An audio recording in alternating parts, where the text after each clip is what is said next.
Once upon a time, in the heart of the Ashanti Kingdom, there lived a wise and just king named Otutu. Otutu sat on the golden stool, and his kingdom was the highest ranking in Ghana, and the most well-known and prominent kingdom in Africa. His reign was marked by prosperity, unity, and the rich traditions of the Ashanti people, as well as a strong friendship with the British royal family, including the Queen, and later the King. His leadership helped shape Ghana into the heart of Africa, and garnered global admiration for the nation. However, in a neighboring smaller sub-Ashanti region, there was a king of lesser prominence whose growing discontent threatened the fragile harmony between the two realms. The Bronze King sat on a bronze stool, a symbol of his status as a ruler in a sub-Ashanti region. He was known and recorded in history only by his stool name, Bronze King, not by his birth name. His name was deliberately unrecorded due to his lack of unity, as well as his prideful and arrogant personality traits. He was a man full of hatred who created many conflicts in the Ashanti Kingdom.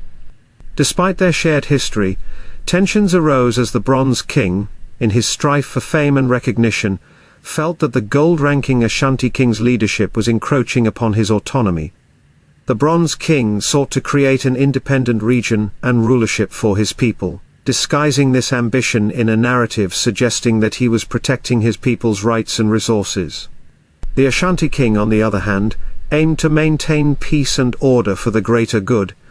One day a severe drought struck the land, causing crops to wither and water sources to dry up.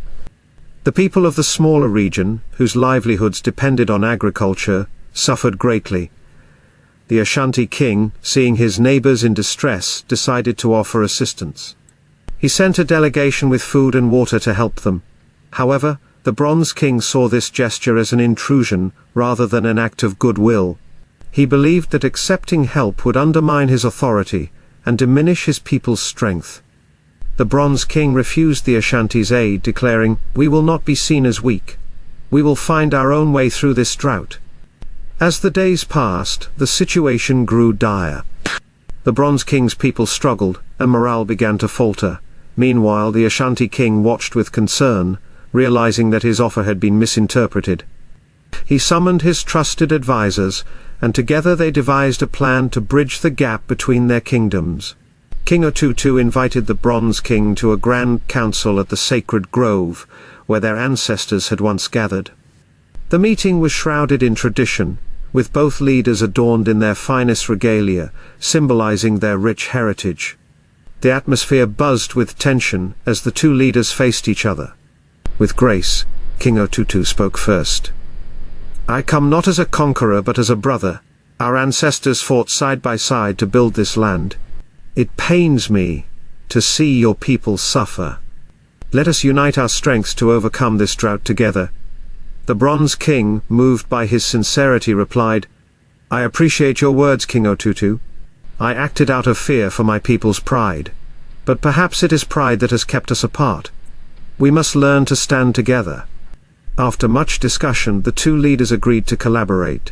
They organized a communal effort to dig wells and share resources. The Ashanti brought their expertise in agriculture, while the Bronze King contributed his knowledge of the land. Together they worked side by side, and soon the wells began to flow with life-giving water. As the drought ended, and the crops flourished once more, the bond between the two kingdoms grew stronger. The people celebrated their unity, and the leaders, once divided, became allies. They learned that true strength comes not from isolation but from collaboration and mutual respect.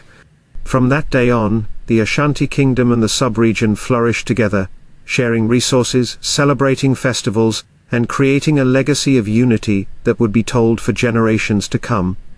And so the tale of the two leaders and their journey from conflict to collaboration became a cherished folktale, reminding all of the power of understanding and cooperation. And thus, peace reigned in the land, where once there was discord, forever etching the name of Otutu in the hearts of the Ashanti Kingdom, Africa, and globally.